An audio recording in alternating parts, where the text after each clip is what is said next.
안녕하십니까. 소금장사의 예수님 이야기 81번째 시간입니다. 오늘은 천국에 들어갈 수 없는 사람들이라는 제목으로 짧지만 긴 감동의 시간으로 여러분들을 초청합니다. 먼저 성경 말씀 봉독해 드립니다. 마태복음 5장 19절에 있는 말씀입니다. 누구든지 이 계명 중에 지극히 작은 것 하나라도 버리고 또 그같이 사람을 가르치는 자는 천국에서 지극히 작다 일컬음을 받을 것이며, 그같이 사람을 가르치는 자는 다시 말하자면은 이런 사람은 천국에 들어갈 수 없다는 것입니다. 그것은 한 계명이라도 고의적으로 범하는 자는 다른 계명도 신령과 진정으로 지키지 않기 때문입니다. 야고보서는 이런 말씀을 우리에게 주십니다. 야고보 2장 10절의 말씀입니다. 누구든지 온 율법을 지키다가 그 하나에 그치면 모두 범한 자가 되나니, 죄를 이루는 것은 대체로 큰 불순종의 행위가 아니고 지극히 작은 것에서 하나님이 나타낸 뜻과 충돌을 빚는 것입니다.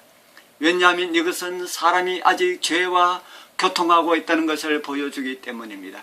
사람의 마음은 섬기는 바에 따라서 나누어집니다. 거기에는 사실상 하나님을 부인하는 일, 곧 하나님의 정부의 율법을 반역하는 일이 있다는 것입니다. 만일 사람들이 하나님의 요구에서 떠나 스스로 의무의 표준을 세울 것 같으면 각 사람의 마음에 따라서 여러 가지 표준이 있게 되고 주권도 주님의 손에서 빼앗게 될 것입니다. 사람의 뜻이 최고의 것으로 여겨지고 높고 거룩한 하나님의 뜻, 곧 피조물을 사랑하시는 그분의 목적은 업심여김을 받고 무시당하게 될 것입니다.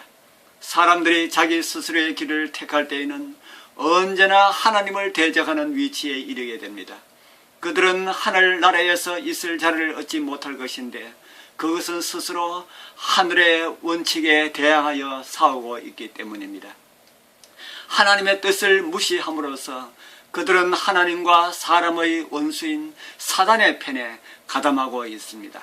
모든 사람들은 하나님의 한 말씀이나 여러 말씀으로 살 것이 아니라 그분의 모든 말씀으로 살아야 할 것입니다. 우리는 아무리 하찮게 보이는 말씀 하나라도 무시하면 안전할 수가 없습니다. 율법 가운데 이심과 내시에서 다 같이 사람의 유익과 행복을 위하지 않는 계명은 하나도 없기 때문입니다. 사람은 하나님의 율법을 순종함으로써 울타리에 둘려있는 것처럼 악에서 보호를 받게 됩니다. 하나님께서 구축해 놓은 이 방어벽을 한 곳이라도 무너뜨리는 자는 그를 보호해주는 그 능력을 파괴하는 것입니다. 왜냐하면 원수가 들어와서 황폐케 하고 멸망시킬 길을 열어놓기 때문입니다. 우리의 첫 조상은 한 가지 점에서 감히 하나님의 뜻을 경시함으로써 이 세상에 재난의 수문을 열어놓았습니다. 그러므로 그들의 본을 따르는 사람은 하나같이 유사한 결과를 거두게 될 것입니다. 하나님의 율법의 각 교훈은 그분의 사랑의 기초가 되어 있기 때문에 계명을 떠나는 자는 불행과 멸망을 자초하게 될 것입니다. 함께 하늘의 부름을 받은 거룩한 형제 자매님들이시여, 하나님의 모든 말씀을 경히 여기지 말기를 바랍니다. 모든 말씀 한 말씀들은 다 우리의 영적 유익을 위하여 기록된 말씀입니다. 하나님의 모든 계명은 우리의 이 생에서의 행복과 영원한 영생을 위하여 주신 것입니다.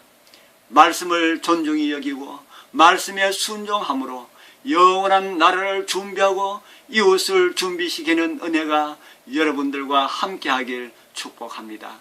아멘.